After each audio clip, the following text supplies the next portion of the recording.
Yeah, yeah. Booming out in South Vanilla like Louisville. 6 men like Louisville. 2 girls and they get along like on Louisville. I just got the new deal. I am in the matrix and I just took the blue pill. No hoes.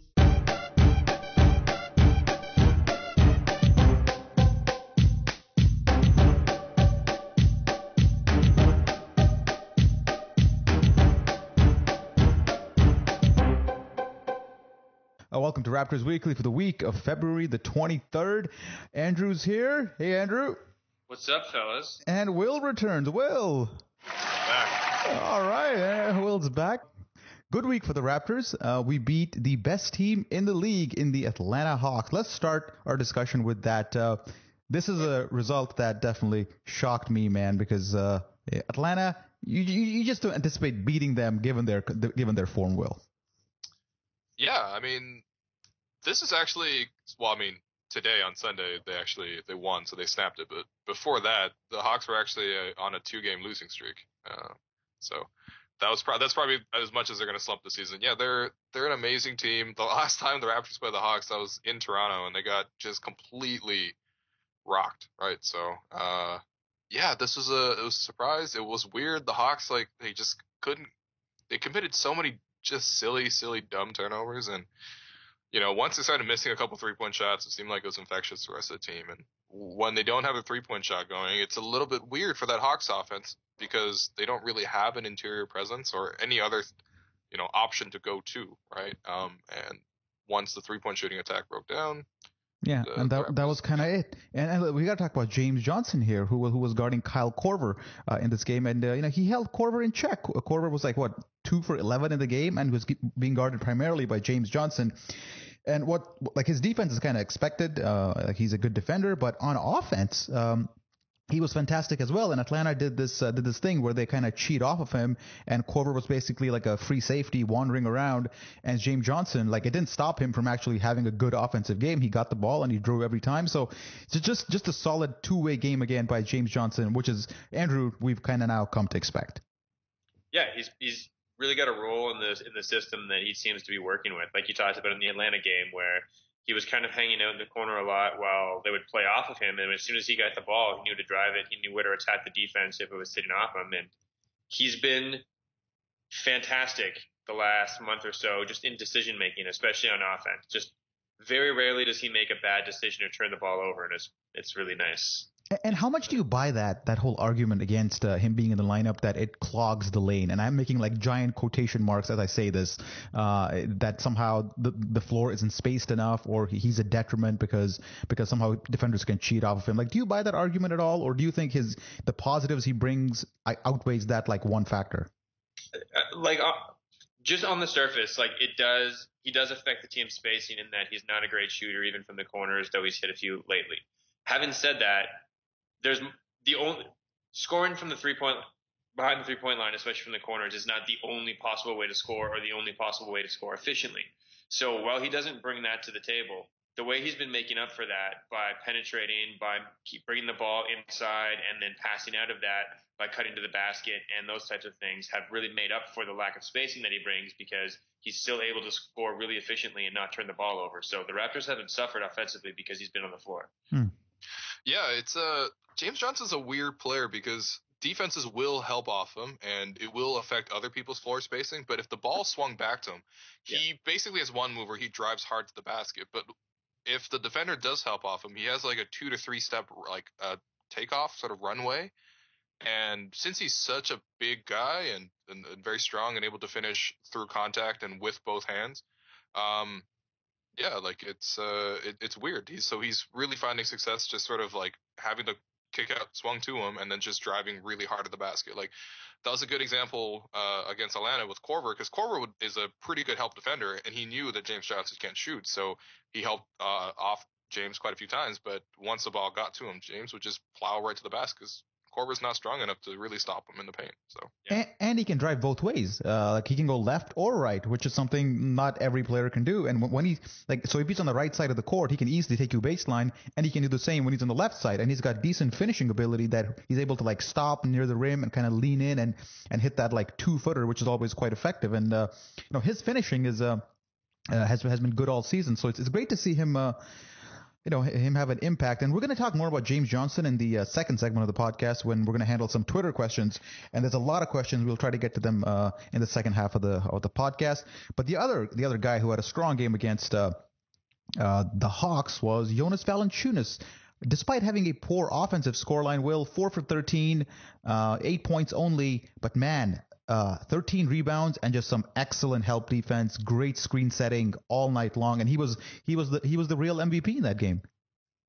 I don't know if he was the real MVP, but he was definitely really, really effective. A couple plays stood out. That one play where he set a really hard pick on Damari Carroll and just knocked him to the ground. That was good. That was good to see. And then there were like 2 blocks, I think, in the third quarter that really sparked the Raptors going on a bit of a run in the third quarter and to really pull away. And it really highlights some very strong defensive play from JV of late. Over his last 16 games, he's averaging 2.6 blocks for 36 minutes, which is very, very solid. And it just seems like it's a product of better sort of positioning and verticality at the basket. He's no longer hedging out on pick and rolls because he can't, which is smart. But that's sort of conceded a lot of long jumpers to guys like Al Horford if he's covering them. But for the most part, he's doing a pretty good job of covering the rim, which is very, very, promising. Andrew? Yeah, he's looking a lot more comfortable playing the style that the team wants him to play, using that verticality style of defense, the Hibbert type look. He's getting more comfortable a little bit in rotations, and really sitting back on the pick and roll, like Will talked about, seems to be the biggest thing. I wrote a few weeks ago about how he was actually doing better defensively than any of our other bigs in guarding the rim, which hadn't been the case the last few years. Since I wrote that, he's dropped his opponent field goal percentage at the rim another 2 points. He's holding guys to 46.3% shooting at the rim on about 8 field goals a game, which is not the best in the league, but that's pretty good. Like that, yeah, that's very respectable. That's kind of like for guys who are playing the minutes and getting the field goal attempts that he is. That's kind of like top 10. It's not Roy Hibbert, it's not Andrew Bogut, but it's right there. How do they measure that stat? Like is it like when he's facing a defender at the rim, they track those plays specifically and they measure it against that? Yeah, it's like field goals attempted. So they use the Sport VU tracking system, and I think it's like when you're within, 4 feet of the rim. Yeah, 5 feet of the rim and near the guy shooting. What is the field goal percentage? All right, I guess that's the best they can do. Yeah. All right. Good stuff, JV. Keep doing what you're doing, man. Yeah, and the other thing is, as we've seen with Hibbert, it's really hard to rebound defensively when you're playing that kind of shot challenging, both hands up, trying not to foul style. And he's still putting up pretty impressive rebounding numbers despite putting himself out of position to grab defensive rebounds whenever he's challenging those shots. So that's another good sign.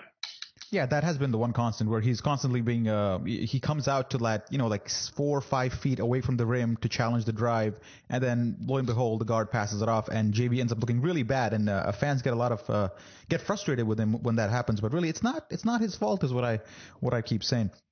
But enough JV talk, man. We got to move on from Atlanta and talk about a downer of a game in Houston where. I guess we should talk about Lou Williams at some point, but we didn't have Lou Williams in Houston, and we lost that game in a bit of a stinker. Will, back-to-back, somewhat excusable given that they had beaten like four great teams before that.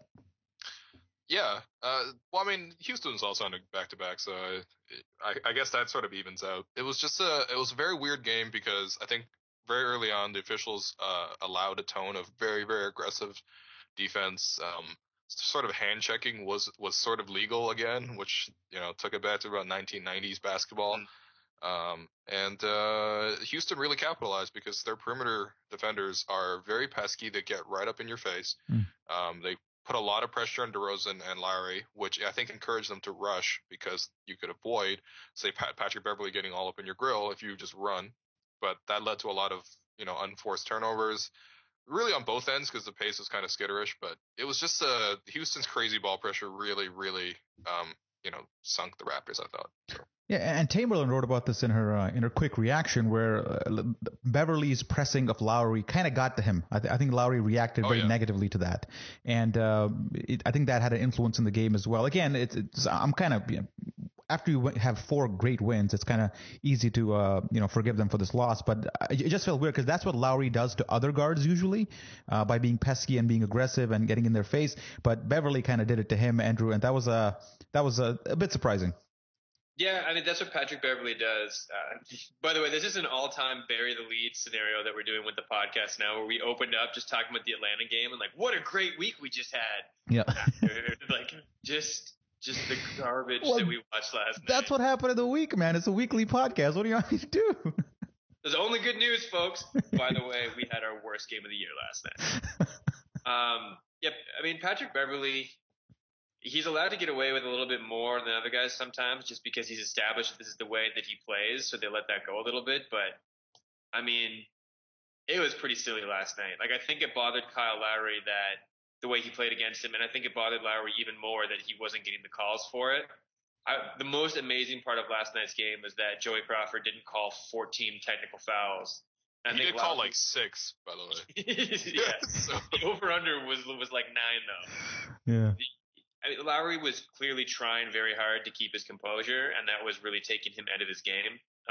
Which I get, like, kudos to Patrick Beverly if that's the way you want to play. But the Raptors got out of their game about 4 minutes into the second half, and they just never got their heads back on right. They were running around and rushing like crazy and putting up bad shots. And I mean, that was the sloppiest game I've ever seen. I have nothing good to say about it. Yeah, and even despite the loss, the Raptors are 8-4 on the second night of a back-to-back, man, which is really impressive for a team. And I just note on Joey Crawford, does that guy do everything in his power to become part of the game? Like he wants to be on TV, he wants to be talked about, and it's so obvious.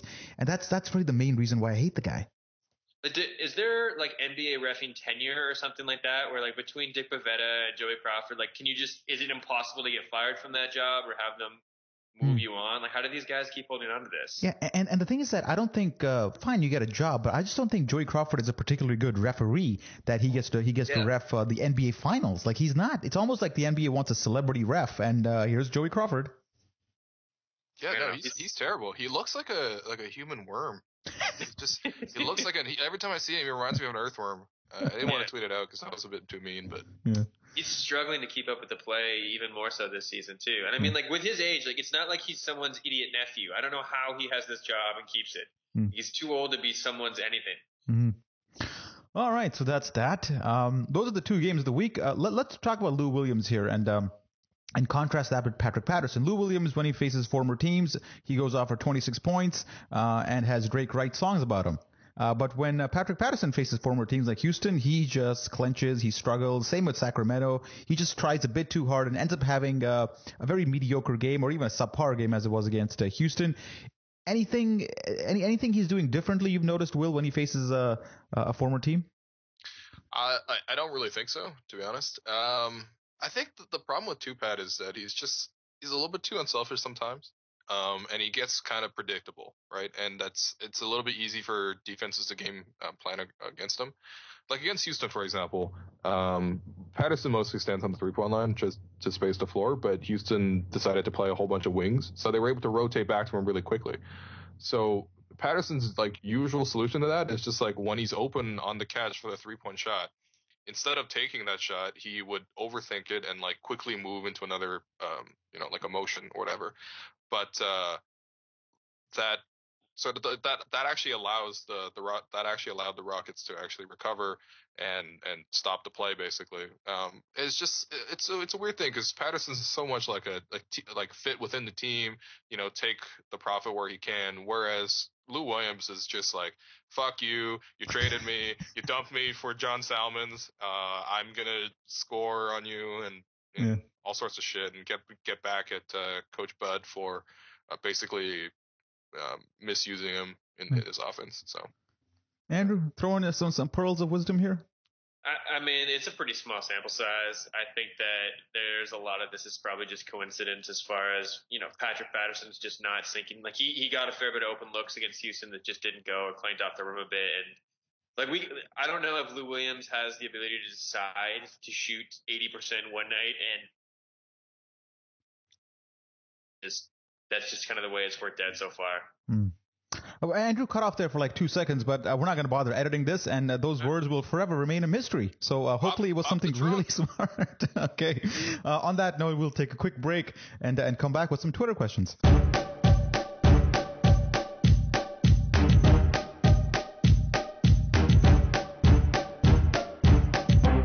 Welcome to part 2 of Raptors Weekly. So it's Twitter question time. We haven't done this much. We did this in the summertime, and it had some good results. So we thought we'll ask the Twitter audience what they want to talk about. So let's go through some questions. How does that sound, guys? We picked a great time because the Raptors Twitter following was really reasonably minded this week. So All right. high highs, low lows. Let's see what they said. All right. So the first question comes from Kyle DeParis, at KDPNBA or at KD off, doesn't matter. He goes, the lack of trade to address the lack of size. Why didn't Ujiri act to address the lack of size on the roster? So the Raptors have been getting out rebounded quite a bit this year. JV's been put under a lot of pressure. It's obvious that BB, Bebe, whatever, is ways away. So why didn't Ujiri act and get some size at the deadline, especially to solidify a good playoff push? Will? I think it's just probably the price wasn't right. I don't think Masai thinks that this team is going to go make a championship run this year, so he didn't really feel like giving up future assets for it. The Raptors are in a good position in terms of their cap. They have a lot of flexibility. They can add an actual significant additions this summer. So he probably didn't want to cut into that. And also, I had this idea that are like two guys in mind that I thought Ed Davis and Darrell Arthur would have really helped this team sort of replace Tyler Hansbrough. But then I remembered that Ujiri had already traded 2 second-round picks in the summer, one to offload Novak and the other one for Will. So maybe he just didn't have anything to move. I think it goes back, Andrew, to the point that he made in a couple of interviews is that he was going to do anything in the short term to sacrifice the long term, even just a little bit. And I guess he kind of stuck to his guns on that one. Yeah, I mean, he didn't want to. There's a lot of people like Bill Simmons and others have talked about all these trade chips the Raptors have. Like the trade chips that he's talking about is it's like Amir Johnson's expiring contract. Like that's turning Amir Johnson into what you would get for Amir Johnson's expiring contract would not make the Raptors a better playoff team. And I mean, you can look at what people are paying for rim protection, like 2 first-round draft picks for Timothy Mozgov. Yeah. Who is not really a great rim protector. Like he's really improved the Cleveland Cavaliers just because they weren't even playing an actual NBA center. But his rim protection numbers are below what Jonas Valanciunas is bringing to the table, and they want 2 first-round picks for something like that. So I don't know what reasonably priced option was available. Like no one else went out there and got really helpful rim protection. So I think Ed Davis is a name that's really interesting.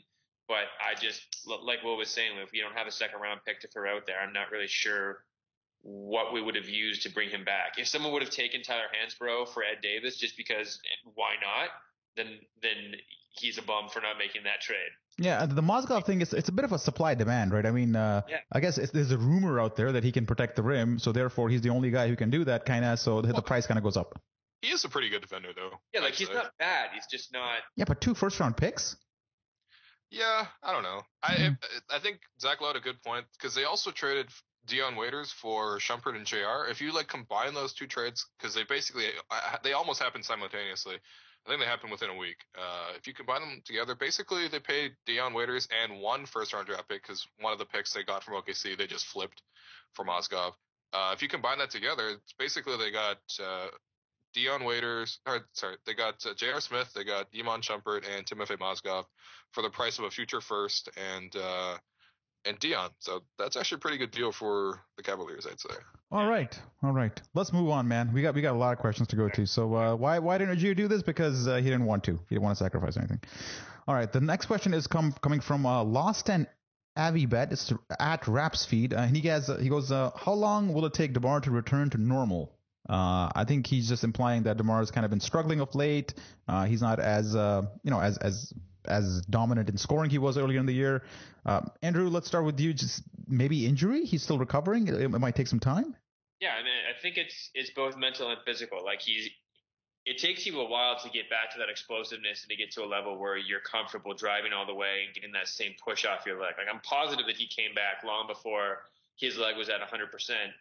And your mind also holds back a little bit after you've had an injury. And I mean, like none of us are doctors, and this is not really the segment where we decide to play one on podcasts, but Well, take a while. Like he's obviously pulling up when normally he would drive, and I think that's emblematic of something that's going on with his leg. But I don't know how to draw a conclusion there. Will, you once sat next to a doctor on the GO train. What do you think?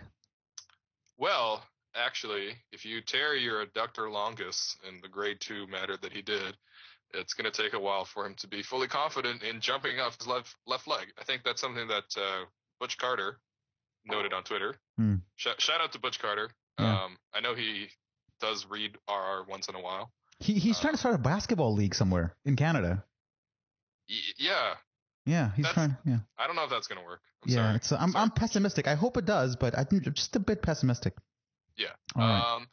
Yeah, anyway, it just looks like DeRozan can't jump off his left foot right now. And I think one of the ways you see this is like a lot of times DeRozan is like driving towards the basket and it's sort of like stopped at around the high elbow area, and he'll just kind of like pull up lame, and then like he'll just be stuck there basically because he's forced to pull up his dribble because he can't explode and actually get all the way to the basket. And you're seeing him launch a lot of like weird, awkward fadeaways from that position. And it's just it's a matter of health. It's obviously DeRozan sort of has good discretion as to what's a good shot, what's not a good shot. And just right now, it's just simple. He's clearly still injured, and we're seeing like a 75% DeRozan. All right. That's enough doctor playing. So that's Rap Speed's question. So next one is coming from Shmoney Mo, Big Mon Done Data. There's an underscore and a 0 there somewhere. And he asks, why did James Johnson ever fall out of the rotation? And I think, why did he fall out of the rotation? I think this deserves some extra music, maybe. We got drops. We got drops now. We got drops. So, Andrew, tackle this one for me, man. Why did James Johnson ever fall out of the rotation? I don't know is a perfectly good answer, too. Yeah, no one knows. No one knows. Go for it, Andrew. No, I just think that, I think Casey didn't have trust in him, and I think that he was concerned about maybe what he was going to do. And why didn't he have trust in him, though? Like, what did James Johnson do to lose the trust Casey clearly had on him early in the season? I think that's what bothers people. Is it possible that it was gas related? That they spent a lot of time on private planes together, small rooms. Yeah. I don't know. No idea. Play the drops again. That's such a bad explanation. Gas related. It's a horrible explanation. Yeah. We have no inside information. Yeah, nothing. We do have journalistic integrity. Moving on, we got Sanzo Carlo asking, when will Patrick Patterson finally get the starting role over Amir Johnson? And let me get this one first. Why should he get the starting role over Amir Johnson? Like, if the team's doing well and Patterson's performing performing amicably in a from a bench role, why would this thought even cross you? Especially when Amir Johnson's playing well of late. So I don't get this one, Will.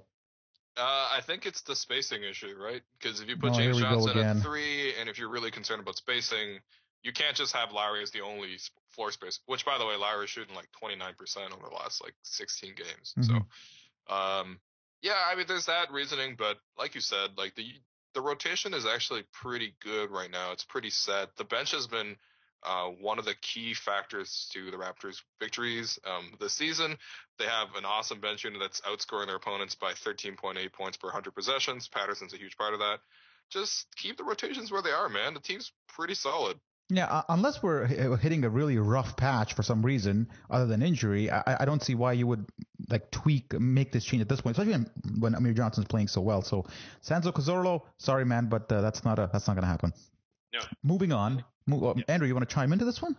I was just going to say that it's not just offense that's the thing in looking at spacing. Defensively, too. The Raptors are a lot better defensively when Amir Johnson and Valanciunas are together than when Patrick Patterson and Valanciunas play together. And I've been on Patterson's case in the past about defense, and he's actually really improved, especially with help defense in the last 15, 20 games, finally figuring out where his timing is with the team and fitting into the scheme. And he's really the one who is bringing any kind of semblance of rim protection to that second unit and really feeling that rolling well. And I think that both units are better served defensively the way they're structured now. All right. So up next, we got James G, J812ES, is his handle. And he goes, and I'm just reading this word for word, why has Terrence Ross digressed so much this year? Even when Lou Will is injured, he has had very little impact. So I think let's do a drop here. No! Yeah, no, not digressed, man. It's regressed, I think is what you mean. So Divest? Digressed. I think he said digressed. Yeah. Yeah. It's not digressed. It's regressed. No, yeah. Will, why has Ross regressed so much this year? No one knows. Honestly, he's supposed to be developing and taking strides forward, but honestly, right now, I really question if he can even play basketball at a sufficient NBA level right now. He's just so bad of late. I tweeted out from the main account during the Houston game, but I think he's shooting like 36% over his the last like 26 games. Not shooting well from three. Just turnovers. Oh, and against Houston. Okay, so Corey Brewer is like quite possibly the skinniest man ever. And like on multiple occasions he would bump Ross off the ball and off his spot. Like and then Ross got like just denied at the rim by Josh Smith. So Ross can't even dunk anymore. So he can't shoot. He doesn't play defense well. He can't really handle the ball, can't create off the dribble. And he can't dunk anymore. But as Andrew pointed out on his Twitter, which I was checking before the podcast, that block by Josh Smith might be the most positive thing that happened to Terrence Ross all evening, right, Andrew? Yeah, I don't know what's going on. Like his brain done broke somehow. It seems to be a mental issue. Like he's playing just all of the negative Canadian stereotypes. Like he's playing really passive, borderline apologetic basketball, and I don't know what's gotten into him, but it seems like as this is going along, it's eating away at his confidence. And I mean, like, I know that a lot of old school coaches don't like the idea of sort of handheld holding or trying to like build someone up, but I don't know what the team's doing. Maybe they are doing that, but well, they've tried many his approaches. Brain is just sort of eroding. His confidence is going away, and I don't know how to fix that because it's like it used to be every 15 to 20 games, Terrence Ross would like someone would remind him that he's actually pretty good at basketball, and he would have 15 minutes of great play. And then it would go away for another 12, 13 games, and he'd be like, wait, I forgot I'm good at basketball. And we haven't seen that happen in a long time now. And remember, he's 1 year younger than DeRozan. He's 24, and DeRozan's 25. So this hand-holding, babying thing is not – it doesn't kind of hold water at this point because at 24, like I'm sure he's going to get better because he can't get any worse, but this is kind of what you're going to get, I would think. No, Will? It's hard to say, eh? It's hard. It's very hard to say, and I think that the optimist in me wants to say that he will get better because, like you said, he's just so terrible right now. So nice of you.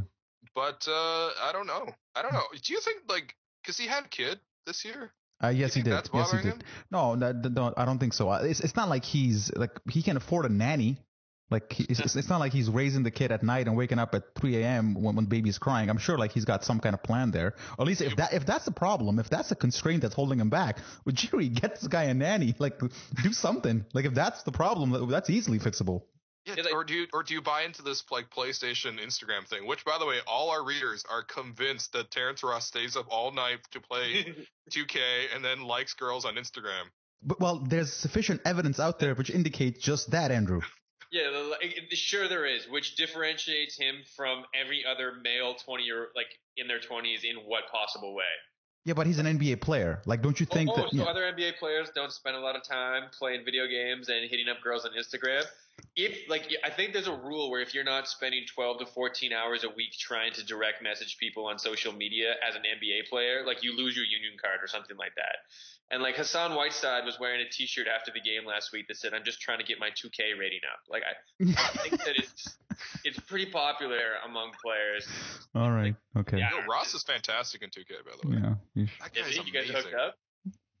What? You guys have played a little. Oh no, I just mean like his in the video game itself.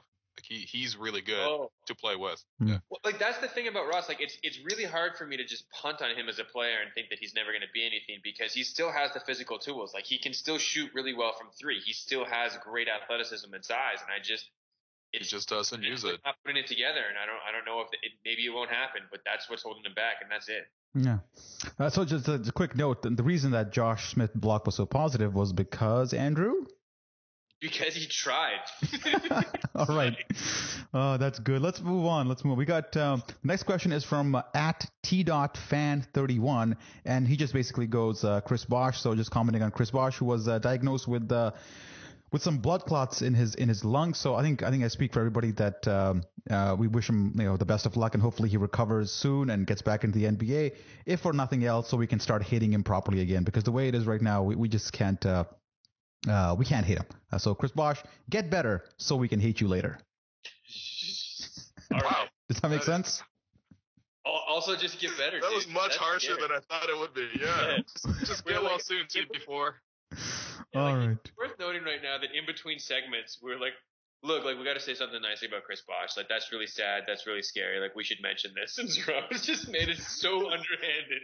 No, I do want him to get better, man. I mean, as much as we've had our differences over the years, I think he played hard when he was with the Raptors. His exit was a little weird, except for sitting out all those games with a broken face. Yeah, whatever, man. Overall, Chris Bosh gave a good effort in Toronto on most nights, and he was the best player on a really bad team, and he did well. So hopefully he gets better and he comes back strong for the Heat.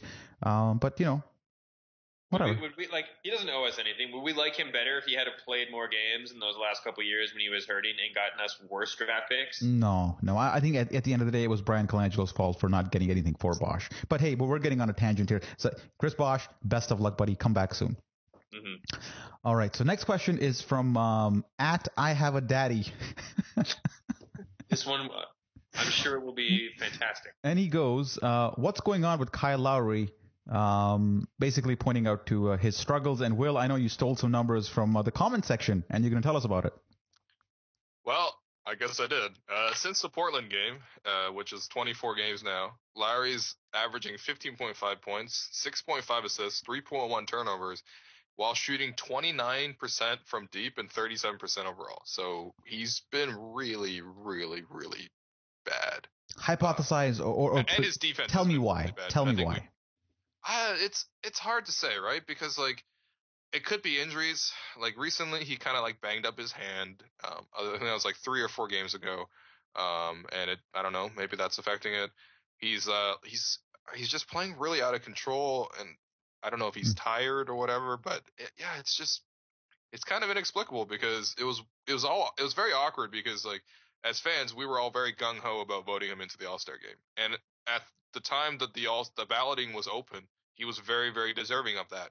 But then after getting named to the All-Star game, his game just kind of really, really tailed off, and it hasn't really picked back up. So. And I should point out that even though he struggled from a statistical perspective, as the numbers you pointed out, there have been moments in games where he's really taken the team on his shoulders and scored some really important points. I think the game against Washington comes to mind. Like he had that stretch against John Wall where he played really well. He got the block against Wall.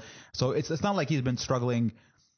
He's been losing us games. Like he has stepped up when it's kind of counted. But yeah, overall there's a big numbers dip. And like what I've noticed is that his stellar stretch of the season was when DeRozan was injured, and he kind of had the responsibility of carrying the team on his own, or at least he assumed that responsibility, and his numbers just skyrocketed. So that injury to DeRozan, plus it being early in the season, relatively fresh legs, maybe he just took that opportunity and just excelled, and now it's kind of all catching up to him. Andrew, what do you think of that one?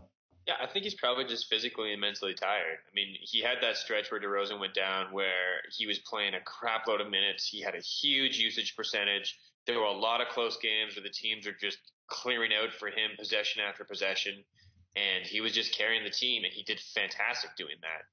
And as the team has sort of started to play more of a role around him, and as DeMar's come back, I think that, he's probably sort of lost a little bit of focus in coming back and trying to figure out what role he is. He's probably felt like it's okay to take his foot off the gas a little bit, and that can really affect your focus and small little things. And I think that he's got a lot more on his plate outside of the game too. I mean, we have the All-Star game. He's doing a lot more different press related things and a lot more off the court things that like those are all positive. That's making him more money and he's being more involved in the community, and that's all great. But I've heard players talk about before how when you become a franchise type player, all the extra demands that puts on you, the way it just sort of wears on your ability to get focused and just manage your time and just be where you need to be to get the best out of your performance. It takes a little while to adjust to that because there's just so much going on in your head. And I think these things are probably all combining, and he might just be going through a bit of a cold stretch that happens as well, and maybe some injuries. And, I'd like to see it turn around, but I can see how it all adds up. Yeah, and it's worth pointing out that he has played 500 more minutes than anybody else on the team. So he's number one in minutes, and number two is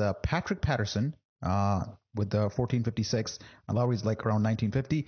And after that, you got Jonas Valanciunas, who people complain doesn't get enough minutes. Well, not in the fourth quarter at least. Is number 3. And number 4, you're never going to guess, Will. Gravis Vasquez. No. Andrew? Lou Williams. Nope. Terrence Ross. Terrence Ross, despite struggling so much, is getting the minutes. So Masai Ujiri certainly is giving Terrence Ross a chance. It's just a question of him not taking it. And I think we've kind of run out of time for the whole Twitter thing. So thank you, everybody, for writing your questions, especially on Facebook as well. I know we couldn't get to all of them, and we promised that next time if you ask again, we'll try to get you on. A lot of questions about what Masai might do in the summer, so we just thought that we would defer those to a later podcast closer to the end of the season. So let's take a quick break and come back with part 3.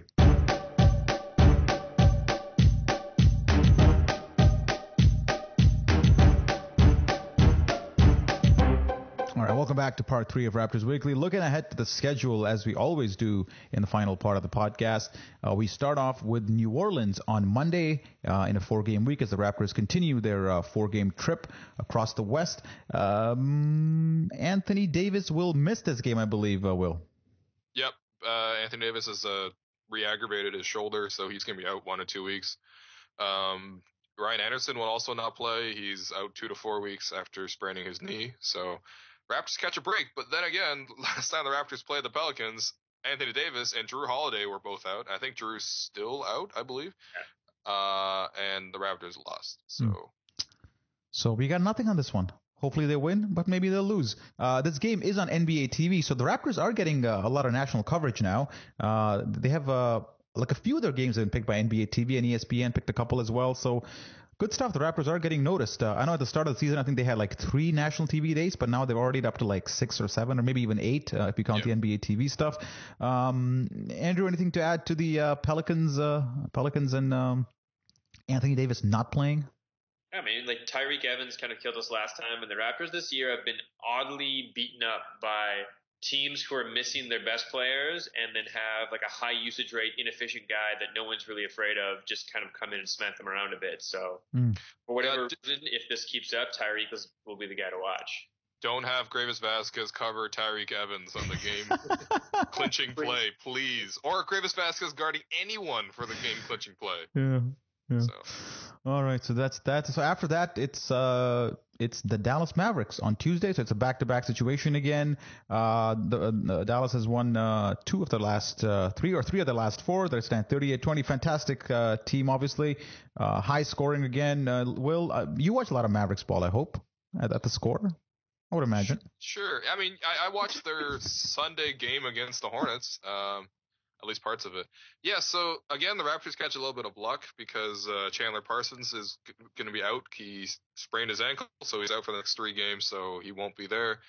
Yeah, I don't know. It's a different Mavericks team than the one that the Raptors faced. I remember when the Mavericks came to town, they kind of smacked the Raptors right off the bat. That's the game that DeRozan got hurt in. And the Raptors eventually made it close, but it was pretty much the Mavericks had blown us out. But this Mavericks team is much different. Dirk has kind of really struggled with the shot, at least for Dirk standards. He's sort of up to regular human shooting numbers. And Rajon Rondo has really kind of cramped their offense, so much so that he's starting to lose time to Devin Harris and Raymond Felton and stuff like that. So yeah, I don't know. It seems pretty winnable, to be honest. Does Rondo re-sign, Andrew? Does Rondo? Yeah. I think so, because I think that the Dallas has sort of painted themselves into a corner here, and not a lot they can do otherwise. And I think that they're kind of committed to maybe a short-term contract or something, but just trying to see what they can get out of that. Dallas has been weird to watch the last few weeks, or I guess like 6 weeks now, because it's always seemed like they're trying to figure out what they have or implement a new player. I mean, that's going to be the same again this week with Amari Stoudemire now, where they knew who they were so clearly those first 2 months out of the season, and they were this dominant pick and roll, alley-oop dive team that was really difficult to guard. And ever since they got away from that, it seems like every 8 days they look like they're trying something new or trying to put a square peg into a round hole or something. And I think that they're very vulnerable. Well, I like their Stoudemire pickup because I think they're trying to recreate this pick and roll action off the bench because they got Barea and they got Devin Harris and Andrea Stoudemire. There's one thing he can do is play the pick and roll really well. So I saw the game that Will was talking about against Charlotte, and they tried to run a lot of plays for Stoudemire off the pick and roll. So it was successful there. So the Raptors historically have not defended the pick and roll really well this year. So we'll see how that goes. But I think I'm feeling good about this one. I'm feeling good about this one, even though it's on a back-to-back. All right, that's that. What do you guys think about this one? Will, win, loss, tie? I'd say it's a win. All right. It's weird. The Mavericks, like, they have a great record. They just don't feel dominant. All right. No, Andrew? I think that I'll take a win. I think that the Mavericks are pretty freaking lucky right now that Durant's going to be out for a couple weeks and that the Brow is out for a couple weeks, because all of these injuries might be the one thing that keeps them in the playoffs. And after that, we got the Golden State Warriors on a Friday at the ACC. This would be a cracker of a game. The Raptors hung tight, I think, for a half in Golden State, and then kind of got blown out by the offense that is Golden State. So this time it's a 7:30 kickoff at home. Did I say kickoff? No, I meant tip-off. At 7:30. Who's going to this game? Anybody? Who's got the tickets for this one? Who's got the season Raptors World Cup tickets for this one? I thought they were available and they were not. Yeah, not me. It's probably Blake. Blake low key grabs the good games. Yeah. So while Andrew tells us about what's going to happen with this game, I'll look up who has the tickets. All right, so we're gonna lose. What's going on with the tickets, sir? Sorry, Golden State's just like they have 9 losses. Like they're fantastic. They are fantastic. They're beating teams by an average of 13 points a game. Their average game is a blowout. Like, that's fucked. Yeah. Yeah, the Warriors are... the amount of teams that have had the kind of win differential that they have that haven't won the championship is really small. Mm-hmm. Yeah. And they have Bogut healthy. When the Raptors play them, it was Maurice Bates, who, by the way, killed the Raptors for some odd reason. But now they're even stronger than they were before, and the Raptors, I think, lost by like 20 points the last time. It gave up like 130. So, yeah. So Kobe Bryant, in his basketball hour with Bill Simmons today, was asked what players kind of remind him of himself in terms of intensity and that mid-range shooting and all that. And a guy that he pointed out was Klay Thompson. He said Klay Thompson reminded him of a younger Kobe Bryant, which was surprising because obviously Klay Thompson has a skill, but in terms of intensity, I wouldn't put him on par with Kobe Bryant, but obviously Kobe knows more. Were you surprised by that one, Will? Kobe's just in this like weird like twilight of his career thing, and he's such a well-spoken, articulate man that he just goes around and basically just humble brags on every single segment he goes on. He'll just like pick random players, be like, yeah, Klay Thompson's three-point shooting really reminds me of my three-point shooting. Or, like, Russell Westbrook athleticism really reminds me of when I was young. So, yeah, I don't know. I really don't see the comparison there. He said he answered a similar question, and he said Russell Westbrook in an interview, I think, with NBA TV earlier. And I think that one's a little bit more applicable, considering they're both sort of, I would say, dickheads on the court. Mm-hmm. All right, Andrew, tell me what you're going to say. Honestly, I think Kobe's answer there is like, who is the name I can pick that sounds the most flattering to me, who is the most quiet and controlled and well-mannered that I won't hear shit about it from? Like, you can't say James Harden because then Harden will give him shit about it. He did say James Harden, actually. He picked James Harden and Klay Thompson. So your move, Andrew. So really the best 2 shooting guards right now. Yeah, he's like, you know what? The best shooting guards in the league really remind me of a young version of myself. All right. That Michael Jordan guy really imitated my game. Yeah. And rounding off the week are the New York Knicks. And ain't nobody got time for that. You want to talk about the Knicks or no? Have you guys seen the Knicks starting lineup right now? It's hilarious. It's Jose Calderon, Tim Hardaway, Clint Capella, Jason Smith, and the fifth guy I don't even know, and you don't either, so it doesn't matter. Clint Capella, he plays for the Rockets. Oh, well, not him. Oh, Clee Anthony Early, you mean? Anthony Early. Yeah, okay, so right now they're starting 3 10-day contract guys. Langston Galloway, they're starting him. That's it. They're starting Lance Thomas, who I'm not even sure is a real human. That sounds like an NBA 2K generated guy. Okay. And Lou Amundsen, who is somehow back in the league. The Knicks are great. That team's so bad. They're officially into the 76ers region, which is like, I've done a couple of the 76ers pre-games this year, and every time I write one, I do this game where it's like, all right, everybody guess which person I'm about to name of the 6 people I'm naming. 3 of them are guys that play for the Sixers, and 3 of them are guys that were in my grade 1 class. See if you can name the difference. Did you what do you guys think of Carmelo Anthony playing the All-Star game, missing the games up to the All-Star game, playing the All-Star game, and then shutting down right after? Why not? Yeah, keep getting them checks, man. You know, this is only the first year of his like super expensive extension. So I'm looking forward to the Knicks paying Carmelo Anthony like $28 million a year when he's 36 and playing like 6 games a year. And it's, you know what, the best part about the Knicks right now is that we get to see Jose Calderon and Andrea Bargnani lead a team again. Yeah. But in 2015. So. And Bargnani's coming off the bench in New York despite that starting lineup. Bargnani is doing great. He dunked on Hassan Whiteside. It's pretty vicious. He murdered Hassan Whiteside, all right? Raptors fans, I don't want to hear any more complaints about Masai Ujiri letting Hassan Whiteside go. Like, that guy got dunked on by Bargnani. Yeah. I think he had like 11 points and 5 rebounds today. So that's like almost. What's up? Is it possible to dunk on someone without killing them now? Like, I haven't seen a dunk video without like, he murdered him, he killed him. Like, nah, like sometimes you just get dunked on. Like, it's just promote violence, you know? Yeah. Send flowers to his grave. All right. I think that wraps up the podcast, man. It's been a long one. We'll come back next week after the Raptors finish this week 4-0. Thank you, Will. And thank you, Andrew, for doing the podcast from the back of a bar on his mobile phone signal. Wow, that's commitment, man. Yeah, well, it enabled me to drink heavily. So. All right. Talk to you guys next week.